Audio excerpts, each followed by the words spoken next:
अस्सलाम वालेकुम बेटे, कैसे हैं? ठीक ठाक हैं? लास्ट हमारा जो एनालॉजीज़ का लेक्चर था उसमें हमने पहले 4 जो रिलेशंस थे वो हमने उसके कर लिए थे और अब जो फिफ्थ रिलेशन है उससे हमने एनालॉजीज़ जो है अपना लेक्चर जो है वो स्टार्ट करने।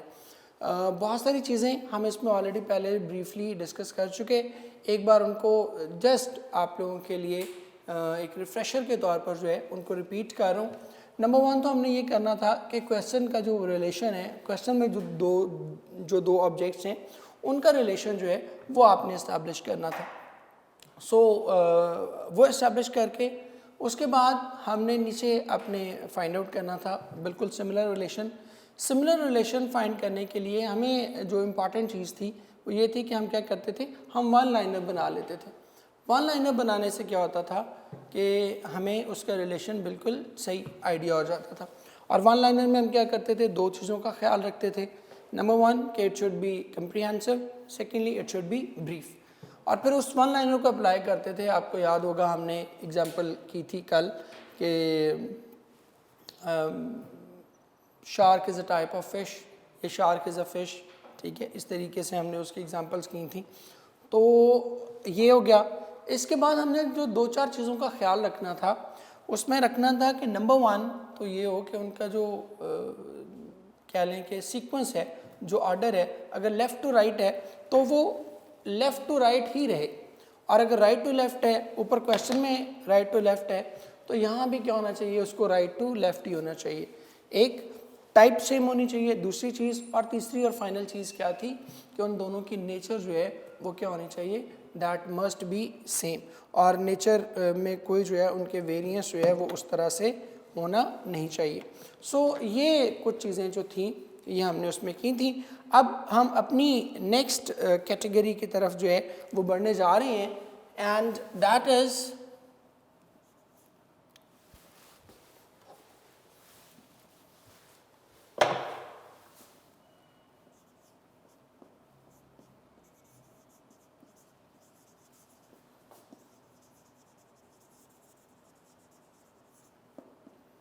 Type of something. ठीक है, कि 2 चीज़ें जो हैं जो आपस में जिनका रिलेशन आपने इस्टेब्लिश करना है, उसमें एक जो है वो दूसरी की किस्म होती है। जैसे अभी हमने कहा था कि fish is a shark is a type of fish, ठीक है, तो उसमें एक 2 एग्जांपल्स आपको दे देता हूँ। मसलन आप कहते हैं कि poem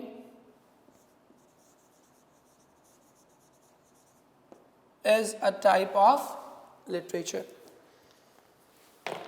Poem is a type of literature, या आप कहते हैं narrative और essay, ठीक है, आप कहते हैं fiction is a type of story, या आप कहते हैं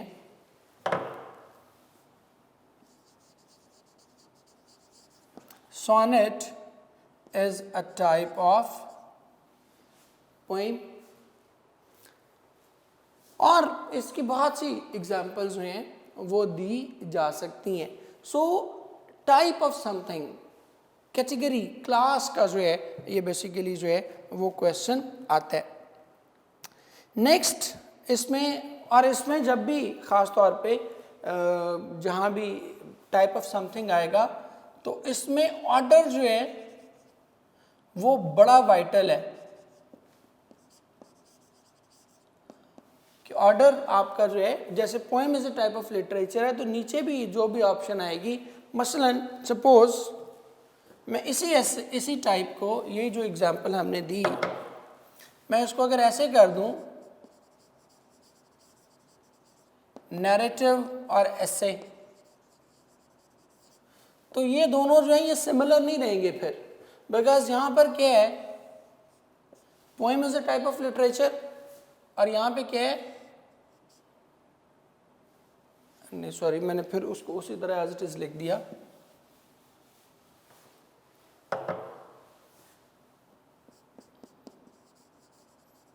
अब सही है, ठीक है।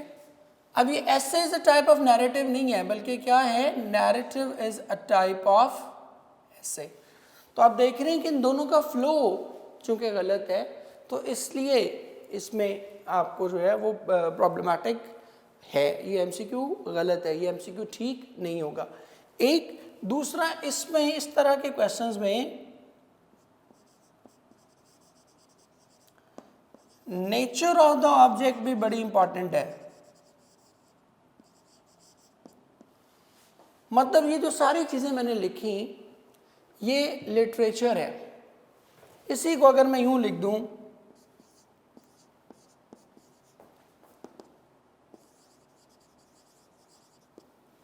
DSLR is a type of camera.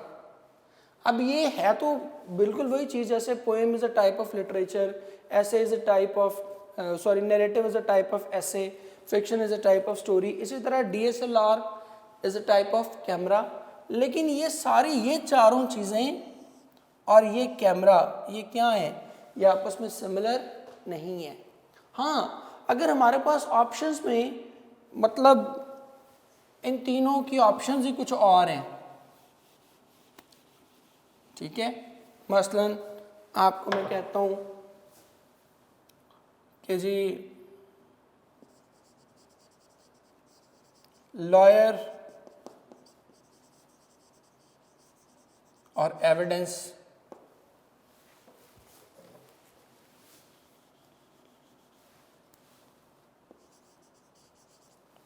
Lawyer और एविडेंस, या आप ये ऊपर क्वेश्चन आ गया A, B, C और D, लॉयर और एविडेंस,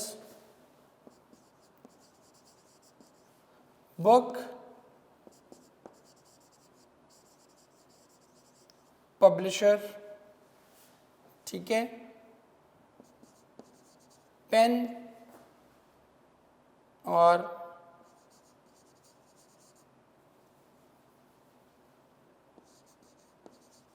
मार्कर, ठीक है। या पेन मार्कर की बजाय आप और इसको ज़रा कन्वीनियंट अगर आप समझने के लिए करना चाहते हैं तो राइटर। अब ये देखें, अब इनमें से कोई भी टाइप ऑफ समथिंग की एग्जाम्पल नहीं है। Lawyer is not a type of evidence, book is not a type of publisher, pen is not a type of writer. तो फिर हम क्या करेंगे, फिर हम इस ऑप्शन को DSLR वाली ऑप्शन को भी क्या करेंगे, टिक कर लेंगे, क्योंकि एटलीस्ट ये हमारा वो जो बेसिक क्राइटेरिया है कि रिलेशन सेम होना चाहिए, एटलीस्ट ये उसको मीट करती है। तो पहले सबसे पहले वो मिलाएंगे, उसके बाद फिर नेचर टाइप ये वो या सीक्वेंस, ये सारी चीज़ें बाद में आएंगी। लेकिन इसी में अगर मैं ये कर दूं सी ऑप्शन में कि sonnet is a type of poem, तो फिर हमारी ये ऑप्शन जो है ये नहीं रहेगी, फिर ऑप्शन क्या हो जाएगी, फिर हमारी ऑप्शन सी चली जाएगी, ठीक है। तो टाइप ऑफ समथिंग में ये सारी चीज़ें जो हैं ये आपने मेंशन करनी होती हैं या इनको मॉनिटर करना होता है, उसके बाद ही आप अपनी सही ऑप्शन जो है उसको पिकअप कर सकते हैं। नंबर 6 पे हम जा रहे हैं जी।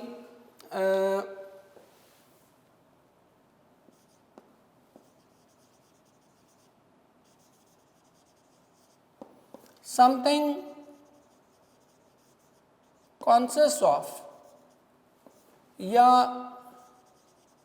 इनके दरमियान रिलेशन होता है कॉम्पोजिशन का, ठीक है। कोई चीज़ किसी से मिलके बनी हुई है, जैसे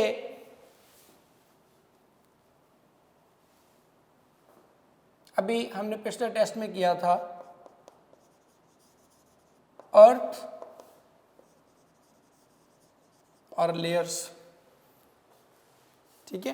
अर्थ कंसिस्ट ऑफ मेनी लेयर्स, ठीक है, या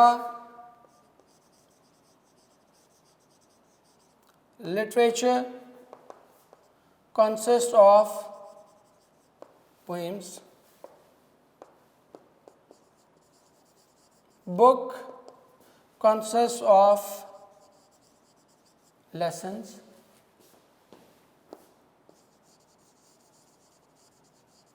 syllabus consists of components। तो ये सारी एग्जाम्पल्स किसकी हैं? ये सारी की सारी एग्जाम्पल हैं कैटेगरी नंबर 6 की, कि जिसमें आप मुख्तलिफ़ चीज़ों को जो है कह लें कि एक दूसरे की जो एक चीज़ की जो कॉम्पोजिशन है वो डिस्कस करते हैं कि this particular thing is composed of, this particular thing consist of that particular material, that particular content. ठीक है जी। नेक्स्ट हमारे पास नंबर 7 पे अगर आप देखें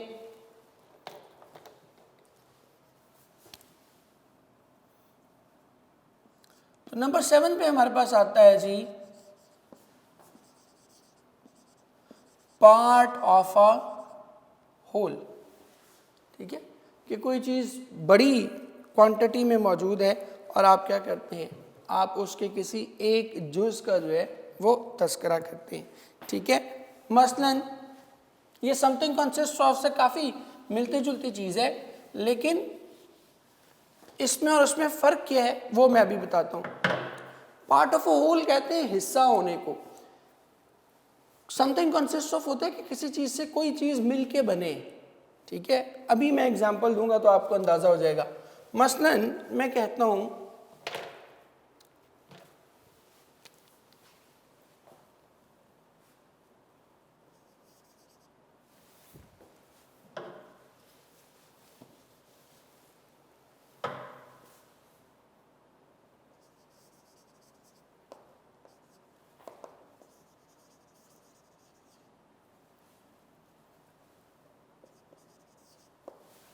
स्टार और गैलेक्सी। अब गैलेक्सी इज, या आप यूं कह लें कि stars are the part of galaxy. ठीक है, कि वो इसका हिस्सा हैं। या आप कहते हैं earth is the part of solar system, कि हमारी ज़मीन क्या है, ये हमारे सोलर सिस्टम का पार्ट है, हमारे सोलर सिस्टम का हिस्सा है। ठीक हो गया जी। इसके बाद नेक्स्ट जो हमारे पास जो चीज़ आती है नंबर 8 पर, that is the complete reverse of it.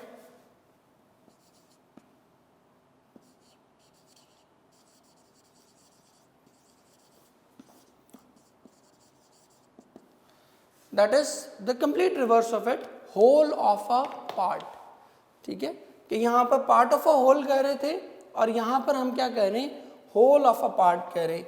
मसलन मैं उसको उसी कोडिंग में लिखता जाता हूँ सो दैट कि आपको अंदाज़ा होता जाए कि आप किसकी एग्जांपल कह रहे हैं। मसलन आप कहते हैं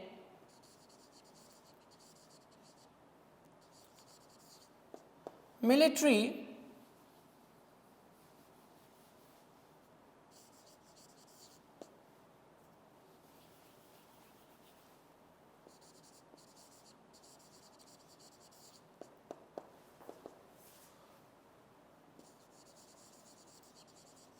और सोल्जर्स।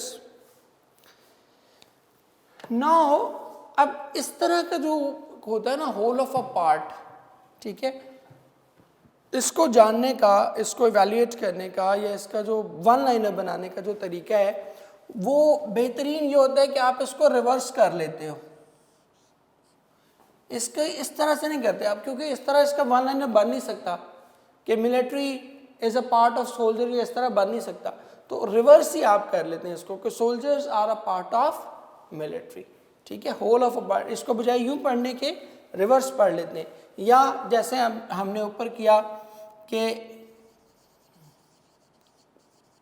गैलेक्सी और स्टार, सोलर सिस्टम, और यहाँ पर हमारे क्या आया जी, सपोज सन, कि सन इज अ पार्ट ऑफ, अब पार्ट में और कंसिस्ट ऑफ में फ़र्क क्या है? कंसिस्ट ऑफ होता है फिजिकली किसी चीज़ का हिस्सा होना, ठीक है। जैसे सपोज कि एक क्लासरूम है तो उसका आप हिस्सा हैं, ठीक है।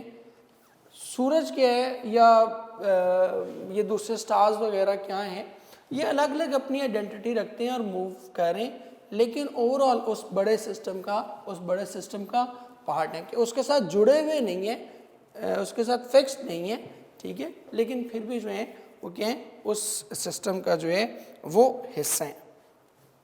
अब आगे इसी से थोड़ा मिलते जुलते आएंगे आपके पास ऑप्शंस, वो आएगा जी member of a class of a group, ठीक है। अब इसमें मेंबर ऑफ अ क्लास में क्या हो सकता है जी, उधर ही मैं लिखता हूं साइड पे, एग्जांपल्स वाली साइड पे।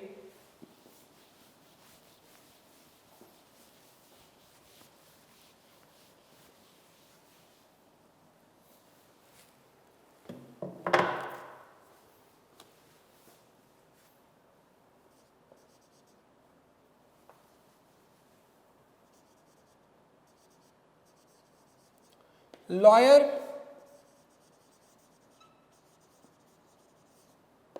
जुडिशरी, वर्कर,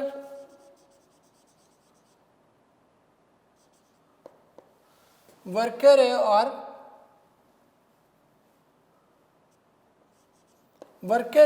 और वर्कर के साथ क्या है, यूनियन है। अब यूनियन की उसकी क्लास है, ठीक है, या आप कहते हैं कि पुलिसमैन और पुलिस फोर्स, आप कहते हैं स्पाई, और ये क्या कहते हैं,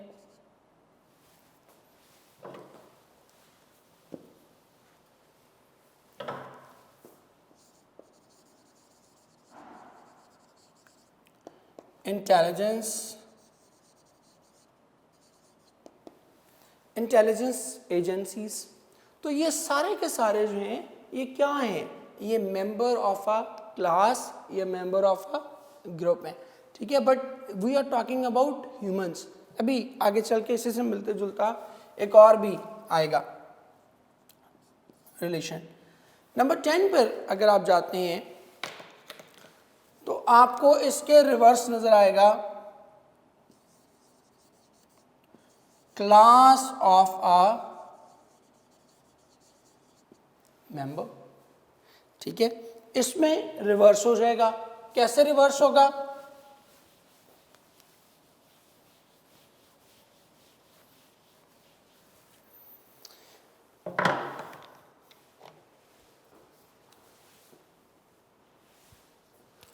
इसमें आप कहेंगे जी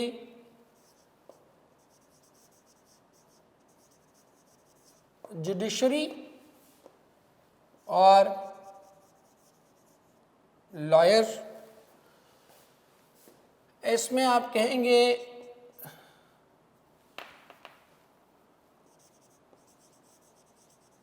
मीडिया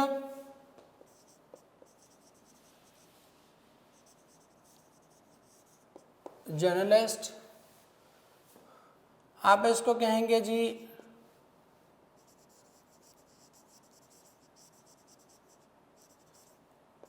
एग्रीकल्चरल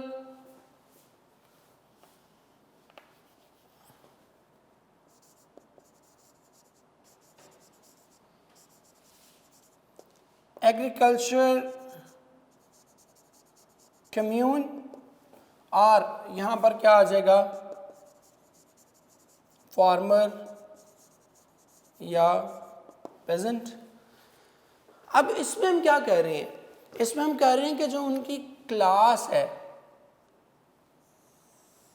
ठीक है, उसको पहले लिख रहे हैं और जो उस क्लास के मेंबर्स हैं उनको हम बाद में लिख रहे हैं। अब इसमें भी, इस टाइप के क्वेश्चन में भी जो बेस्ट ऑर्डर होता है, जो बेस्ट तरीका होता है to form a one liner, वो क्या है जी? Use reverse order to form a one liner. ठीक है, बजाय ये कि जुडिशरी के साथ आप लॉयर का बनाएंगे तो गलत बना बैठेंगे, तो आप क्या करेंगे? Judiciary is a part, lawyer is a part of judiciary, ये lawyer is a member of judiciary, journalist a member of media, peasant is a member of agricultural commune. तो इसको रिवर्स बना लें। रिवर्स बनाने में ये होता है कि आपकी जो पॉसिबिलिटी ऑफ एरर है वन लाइनर बनाने में, वो बहुत ही ज़्यादा महदूद हो जाती है। और एक बार फिर आप बच्चों को सबको बता रहा हूँ कि one liner is the key. देखिए, वन लाइनर वो यार्ड स्टिक है जिस पे आपने अपने पूरे सारी ऑप्शंस को परखना है, ठीक है, उसी पे इवैल्यूएट करना है। अगर आपने वो वन लाइनर गलत बना दिया, अगर वो वन लाइनर आपने ठीक नहीं बनाया, तो इसका मतलब क्या है कि वो यार्ड स्टिक ही ख़राब होगी और उस यार्ड स्टिक पे आपने जितनी इवैल्यूएशन की है वो सारी की सारी भी क्या हो जाएगी? All of that evaluation will be faulty.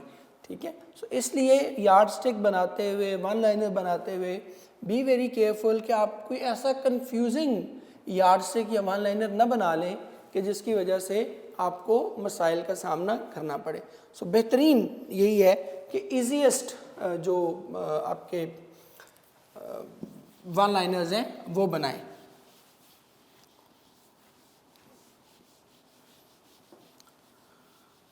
इसके बाद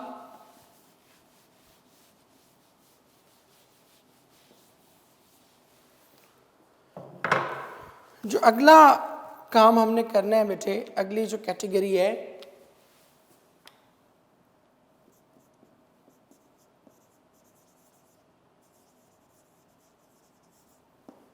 बायोलॉजिकल ग्रुप्स या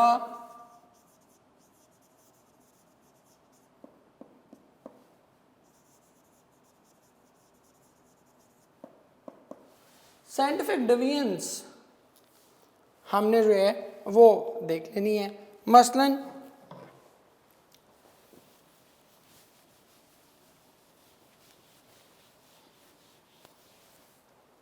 कैसे हम साइंटिफिक डिवीजन्स देख सकते हैं? हम कहते हैं cow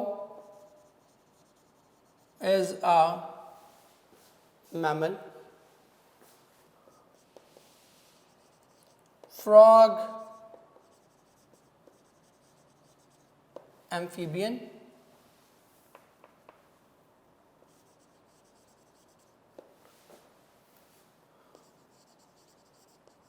snake is a reptile, ठीक है,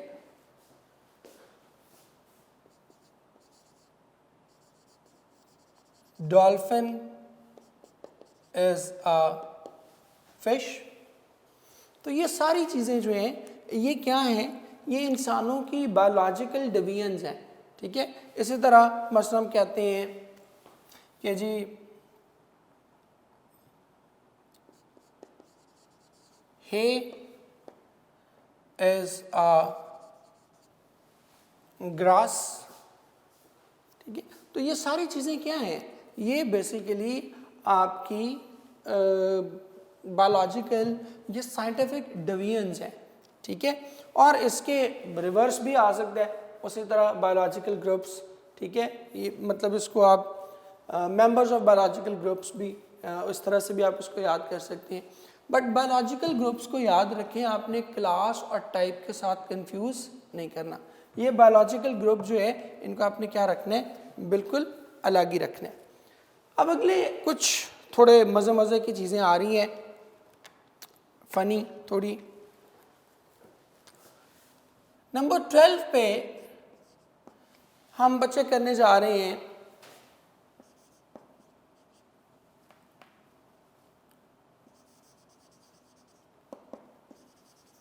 एक्शन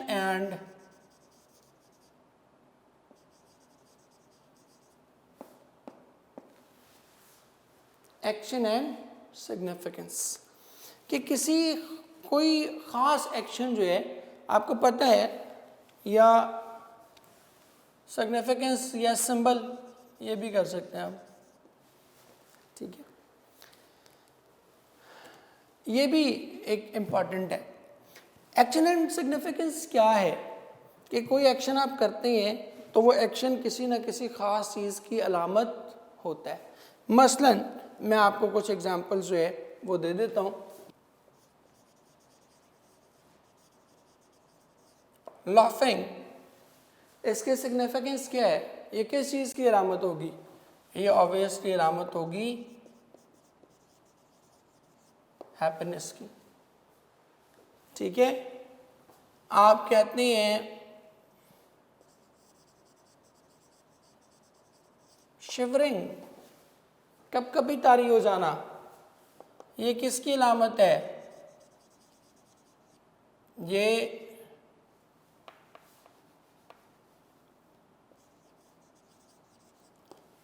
नर्वसनेस की। आप कहते हैं स्काउल, ये किसकी अलामत है, एंगर की अलामत भी है और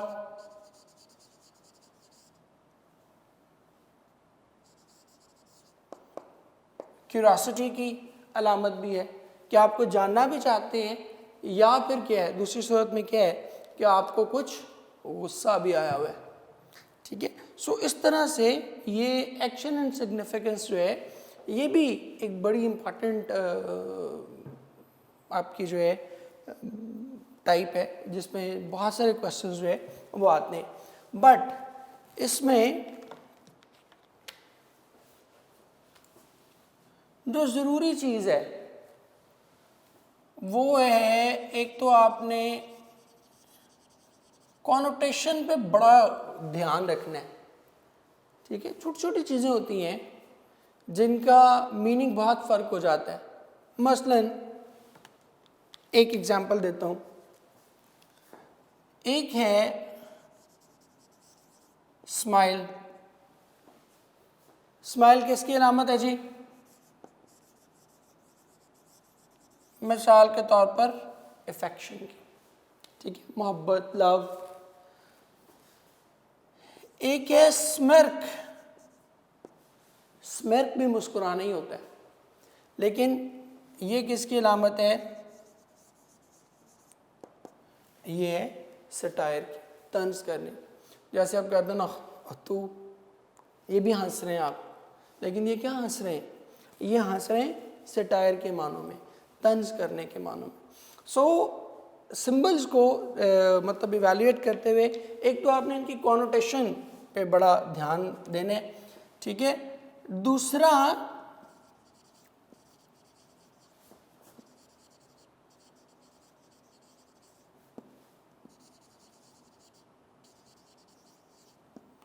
गो फॉर यूनिवर्सल मीनिंग्स। दुनिया जहान में जो उसको समझा जाता है ना इन जनरल, वो मतलब वो सिग्निफिकेंस आपने अखज़ करनी है। ये बड़ी इंपॉर्टेंट बात है। मैं आपको एक दो एग्जांपल्स दे देता हूँ, आपको बहुत हद तक क्लियर हो जाएगा मैं क्या कहना चाह रहा हूँ। देखिए, हो सकता है कि किसी वक्त किसी शख्स का मुस्कुराना आपको बदतमीज़ी और मतलब रूडनेस लगे, ठीक है, कि आप अवॉइड करना चाह रहे हैं, आप नहीं चाह रहे कि वो शख्स आपको देख के मुस्कुराए, ठीक है, लेकिन वो मुस्कुराए चले जा रहे हैं, तो आपको क्या लगेगा, बड़ा वाहियात आदमी लगेगा। उसकी वजह स्माइल है वो आपको इंतहाई घटिया हरकत लगेगी। लेकिन अब आप अगर मिसाल के तौर पे इस बात पे, चूँकि वो आपको घटिया उस वक्त स्माइल लग रही है, तो आप जो है वो स्माइल को कर दें जी, it is a symbol of rudeness या एनोइंग एटीट्यूड या एनोइंस, तो क्या होगा, ये आपका सिंबल बिल्कुल गलत हो जाएगा, ठीक है। तो आपने यूनिवर्सल देखने कि बाय एंड लार्ज, या मिसाल के तौर पे एक और आपको दे देता हूँ, डांस। ऊपर लिख दिया मैंने। अब डांस ये एक्सट्रीम हैप्पीनेस, जॉय के सिंबल है। हो सकता है आप सख्त मुखालिफ हो, ठीक है, आपको लगे कि डांस करना तो बहुत ही कोई घटिया तरीन दुनिया का काम है, ठीक है, फजूल हरकत है। लेकिन आप ये देखेंगे कि मतलब आप हो सकता है इसी डांस को आप बेहयाई शुमार करते हो, ठीक है, आप उसको वल्गैरिटी शुमार करते हो, but that is your own opinion. By and large dance को क्या देखा जाएगा? खुशी की अलामत के तौर पे देखा जाएगा। बाय एंड लार्ज दुनिया भर में डांस को जो है वो वल्गैरिटी की अलामत के तौर पर देखा या समझा नहीं जाता। सो ये दो चीज़ें छोटी सी हैं और ये अक्सर आप इसमें गलती कर जाते हैं। एक तो आपने कॉनोटेशन देखनी है, ठीक है, स्माइल और स्मिर्क दो फ़र्क चीज़ें हैं। स्माइल क्या है? मुस्कुराना पॉजिटिवली। स्मिर्क क्या है? तंजन मुस्कुराना, अगले को टीज करने के लिए मुस्कुराना, उसको आप क्या कहते हैं? स्मिर्क कहते हैं, ठीक है। तो ये छोटी छोटी चीज़ें जो है इसमें आपने साथ इसके देख लेनी है। इसके बाद अगली बात जो आपने इसमें पढ़नी है, या अगला रिलेशन जो हम डिस्कस करने जा रहे हैं बेटे,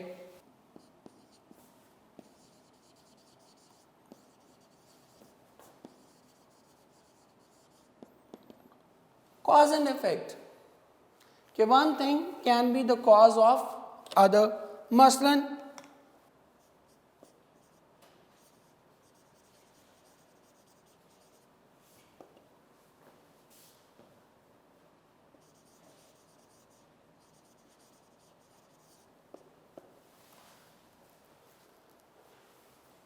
ignorance will cause illiteracy, ठीक है।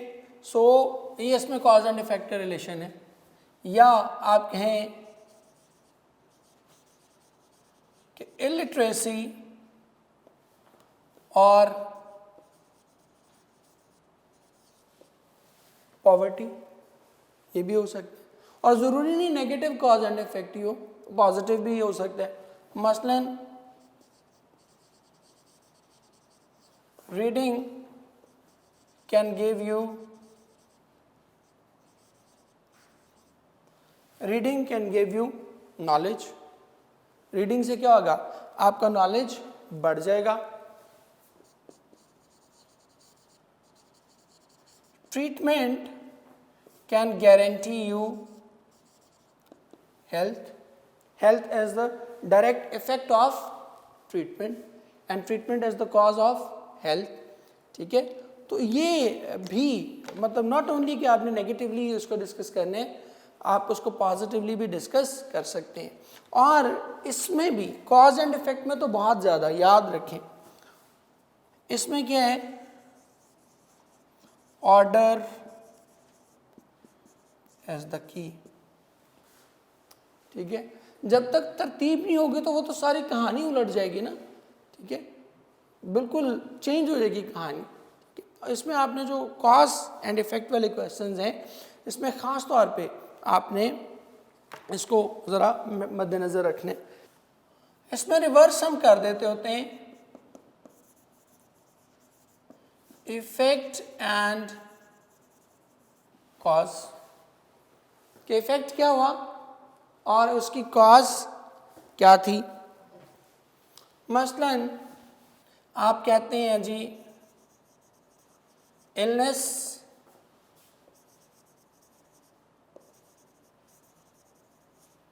Over eating. अब इलनेस क्या है? इफेक्ट है, और ओवर ईटिंग क्या है? That is the cause of it. ठीक है, ये उसकी कॉज है और इफेक्ट सॉरी ये उसका इफेक्ट है और कॉज क्या थी? Over eating. आप कहते हैं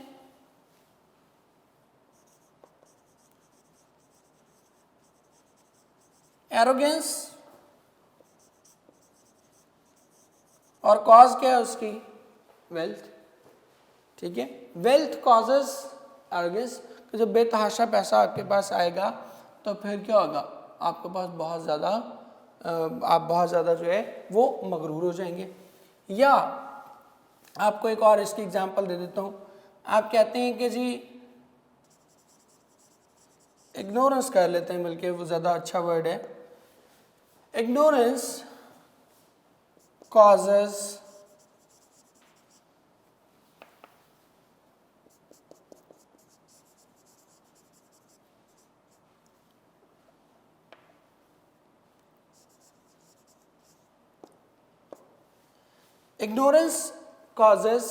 एक्सट्रीमिज्म, कि इग्नोरेंस जो है, जो जहालत है, वो क्या करती है, वो इंतहा पसंदी की वजह बनती है। ठीक है, अब अगला एक देख लें,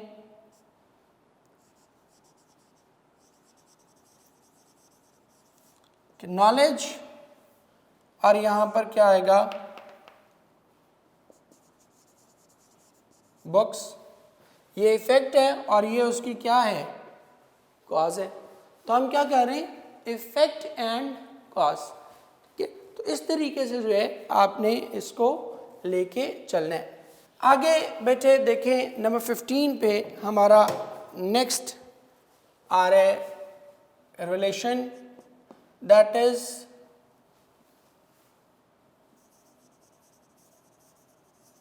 क्वालिटी या डिफाइनिंग कैरेक्टर। ठीक है, कि कोई ऐसी चीज़ जो आपकी ज़ात की बुनियादी तौर पर पहचान है, उसको हम क्या कहते हैं, डिफाइनिंग कैरेक्टर कहते हैं, कैरेक्टरिस्टिक कहते हैं। ठीक है, जैसे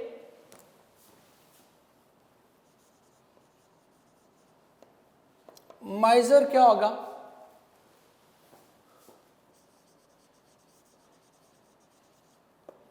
कॉशियस होगा।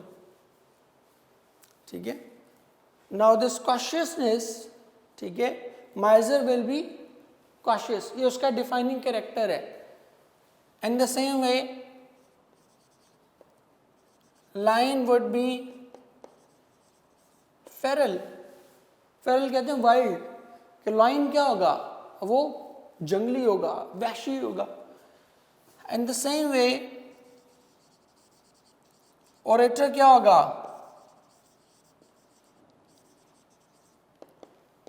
ओरेटर क्या होगा, it will be, he will be talkative. ठीक है, बहुत जो है बातूनी होगा। इसके बाद शाय पर्सन क्या होगा,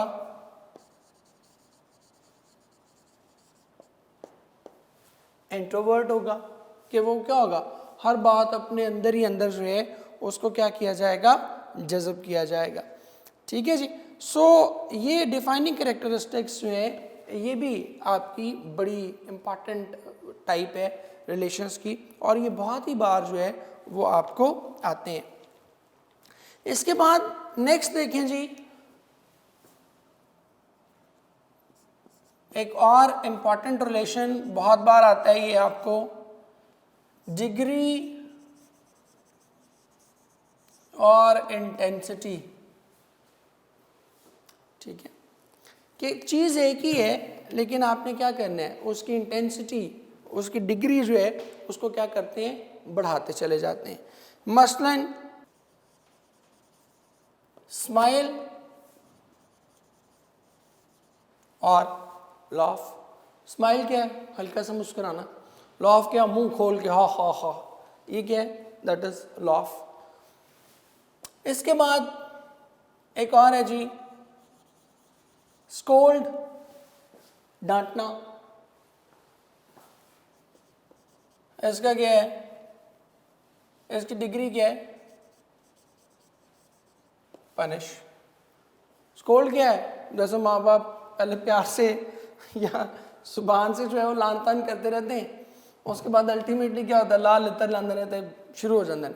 ठीक है, तो ये क्या है, that is the intensity and degree. फिर एक और आप कर सकते हैं, स्नियर। स्नियर कहते हैं हल्का फुल्का किसी के आगे छोटा सा छेड़ना। ठीक है, तंजिया, बस मुस्कुरा देना।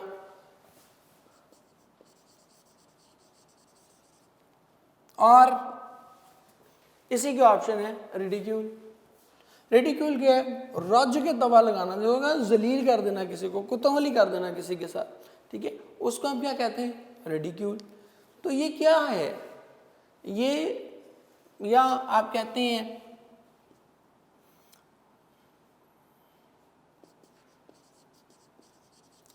रेप्रीमेंड। रेप्रीमेंड भी होता है हल्के फुल्के डांट डपट करना। और आप कहते हैं विप। विप कहते हैं हंटर से मारना, ठीक है। तो अब ये क्या है? ये उसकी इंटेंसिटी बहुत ज़्यादा इंक्रीज कर दी उसने। लेकिन इस इंटेंसिटी वाले क्वेश्चन में भी जो इम्पॉर्टेंट बात है वो क्या है? Order must be followed. जब तक ऑर्डर फॉलो नहीं करेंगे उस वक्त तक जो है वो बात नहीं बनेगी, क्योंकि इसमें तो बहुत सेंसिटिव है ना, रिवर्स हो जाएगा काम, ठीक है। मसलन इसी को, ये जो मैंने लिखा, इसी को मैं चेंज कर देता हूँ, इसको मैं कहता हूँ थ्रैश और वार्न। अब ये उलट कर दिया मैंने। उलट कैसे कर दिया? वार्निंग होती बस हल्की फुल्की, जैसे शुरू शुरू में नहीं, कोई फिर बात एग्जाम्पल में दूंगा। शुरू शुरू में माँ बाप कहते हैं बाज आ जा पुत्र, इंसान बन जा, क्या हो गया तुझे, ये क्या है? ये वार्निंग है। फिर या थोड़ी सी से सख्त लफ्ज़ों में भी, मैं तुझे कह रहा हूँ इंसान बन जाने तो बहुत करूँगा तेरी, ये वार्निंग है। और थ्रैश क्या है? कि जब वो एक दिन तंग आके कहते हैं कि चल भी काका आ गया तेरा दिन, ठीक है। आप कहते रहते हैं अपना टाइम आएगा, और वो फिर वाकई एक दिन अपना टाइम आपका आता है, और अम्मी या अब्बा जो है ना वो खूब फेंटी लगाते हैं, ठीक है। तो उसको जो है हम क्या कहते हैं? उसको हम कहते हैं फ्रेशिंग। तो ये अब टोटल रिवर्स हो जाएगा, इसलिए हमने क्या करना है, यहाँ पर ऑर्डर जो है उसको बहुत ज़्यादा मद्देनज़र जो है वो रखना है। नेक्स्ट इसी पे ही चले मैं कर देता हूँ, अभी रेज नहीं करते।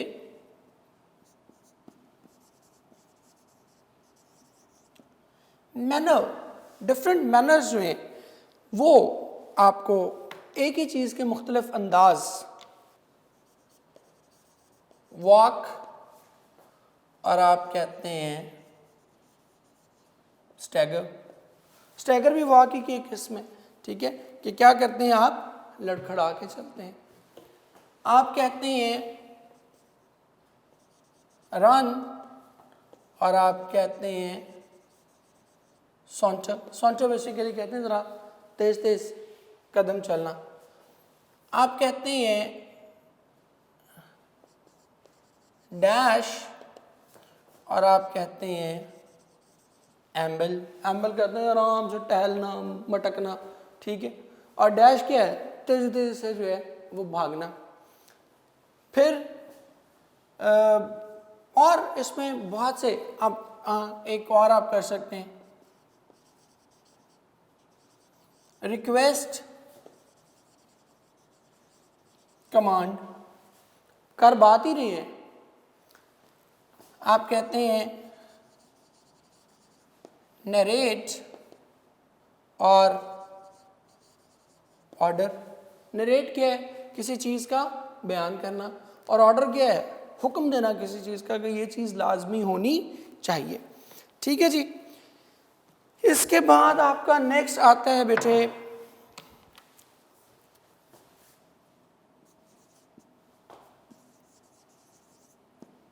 साइज, ठीक है, कि साइज से मुतल्लिक भी अक्सर आ जाता है कि लार्जर और स्मॉलर। मसलन रिवलेट और स्ट्रीम। रिवलेट कहते हैं छोटा सा नाला जो नदी में शामिल होता है ना, उसको कहते हैं। आप कहते हैं रिवर और आप कहते हैं ओशन। आप कहते हैं माउंटेन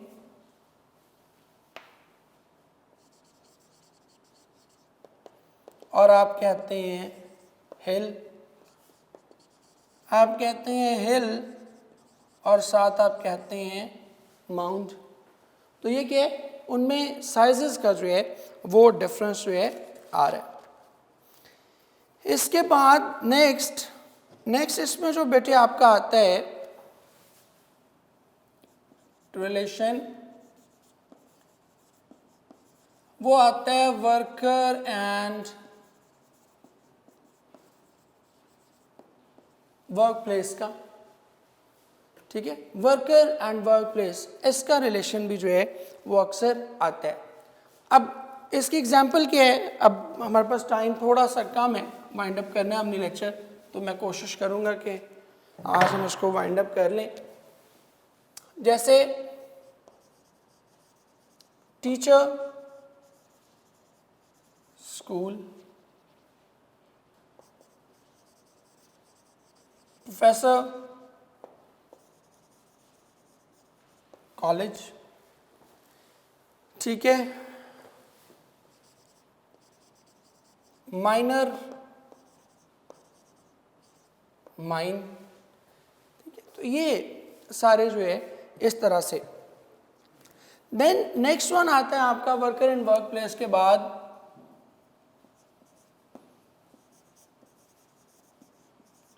वर्कर एंड टूल। जैसे आप कहते हैं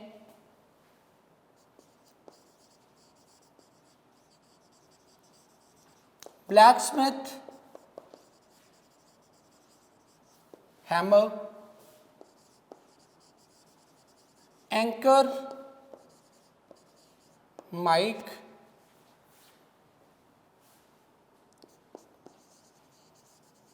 टीचर, मार्कर, राइटर, पेन। ठीक है, तो ये टीचर, वर्कर और वर्क उसका टूल है। नंबर 21 पे आपका आता है जी वर्कर एंड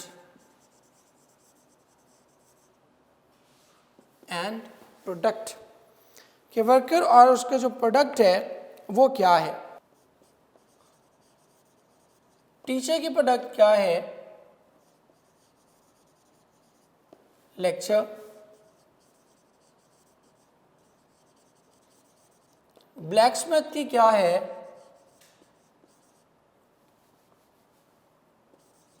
सिकल। ठीक है, या और कोई भी इस तरह का टूल। इसके बाद आता है जी नेक्स्ट आपका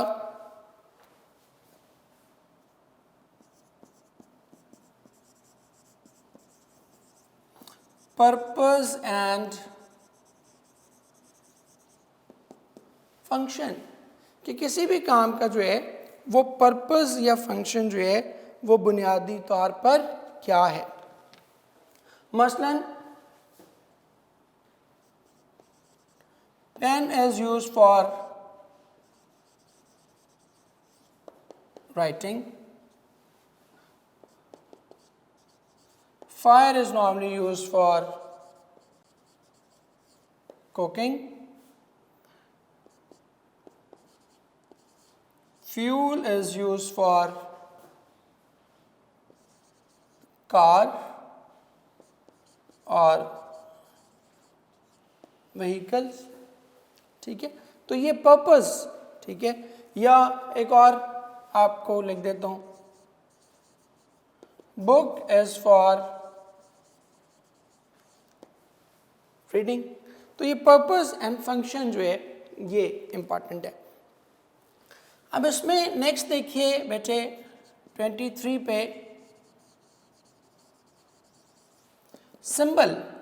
कुछ चीज़ें हमारे यहाँ कुछ सर्टेन चीज़ों की अलामत हैं, वो सिंबल्स क्या हैं वो हम डिस्कस करने जा रहे हैं जी। Red rose is the symbol of love,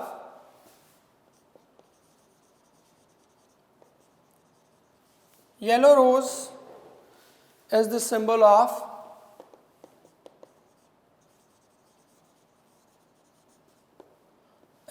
of friendship. ठीक है, तो ये छोटी छोटी चीज़ें जो हैं एक हमारी सिंबल हैं। इसके बाद नेक्स्ट एक बड़ी कॉमन आ जाती है टाइप आपकी, बट इम्पॉर्टेंट है, वो है सीक्वेंस। सीक्वेंस क्या है? आप कहते हैं मैट्रिक एफएससी, आप कहते हैं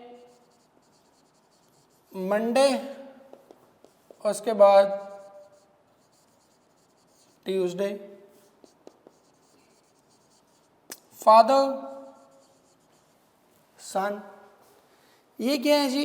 ये सीक्वेंस के हवाले से जो है वो आ जाते हैं। इसके बाद नेक्स्ट हमारे पास जल्दी से 2-3 कैटेगरीज हैं छोटी छोटी, हम उनको माइंड अप कर लेंगे। That is of gender. Gender के मुतालिक भी जो है वो अक्सर हमसे सवाल पूछ लिया जाता है। जेंडर क्या है जी? मसलन आप कहते हैं काउ और बुल, मैन वुमेन, ये आपका जेंडर का क्वेश्चन आ जाता है। इसके बाद नेक्स्ट आपके पास है, मैं इधर लिख रहा हूं 26 पे आपके पास आ जाता है एज। एज क्या है जी? जैसे आप कहते हो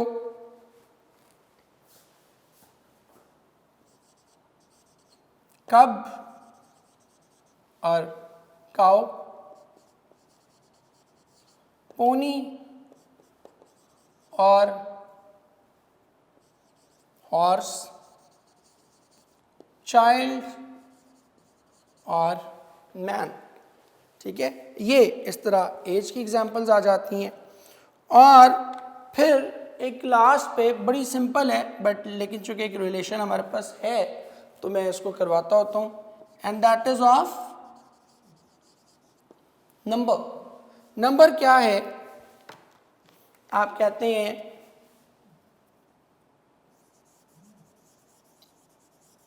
स्टूडेंट, स्टूडेंट्स, टीचर, टीचर्स। तो ये सिंगुलर प्लूरल की सूरत में जो है ये इस तरह से जो है आपसे चीज़ें पूछ ली जाती हैं। ठीक है बेटे, तो ये हमारी टोटल जो है इस तरह से 27 कैटेगरीज जो है बनती हैं। इसमें जो इम्पॉर्टेंट कैटेगरीज थी जिनमें सीक्वेंस या नेचर जो है वो बहुत ज़रूरी थी, वो मैंने आपको बता दी हैं, ख़ास तौर पे हाईलाइट भी कर दी हैं। लेकिन सिनोनिम और एंटोनिम के अलावा सिर्फ सिनोनिम के अलावा एंटोनिम में भी हम ऑर्डर फॉलो करते हैं। सिनोनिम के अलावा बाकी जितने आपके पास कह लें कि कैटेगरीज आई हैं, जितनी भी रिलेशंस हमने डिस्कस किए हैं, सब में ऑर्डर फॉलो करना जो है वो बेहद ज़रूरी है। जब तक आप ऑर्डर फॉलो नहीं करेंगे उस वक्त तक जो है वो बात नहीं बनेगी। सो ध्यान से, बार बार मैं कहता हूँ कि एंटी टेस्ट के लिए मेहनत तो चाहिए ही होती है, लेकिन एट द मोमेंट जब आप ये सब कुछ कर रहे होते हैं उस वक्त जो प्रेजेंस ऑफ माइंड है वो बहुत चाहिए होती है। ठीक है, और वो प्रेजेंस ऑफ माइंड कब आएगी? जब आप घर पे बैठ के बिल्कुल अपने आप को ये फील करके कि I am sitting in a classroom और मैं वहाँ बैठा हूँ और मुझे ये काम करना है, तो फुली अपने आप को अलर्ट और अवेयर करके जब आप उस चीज़ की प्रैक्टिस करोगे तो only then you will be able to do well in your test.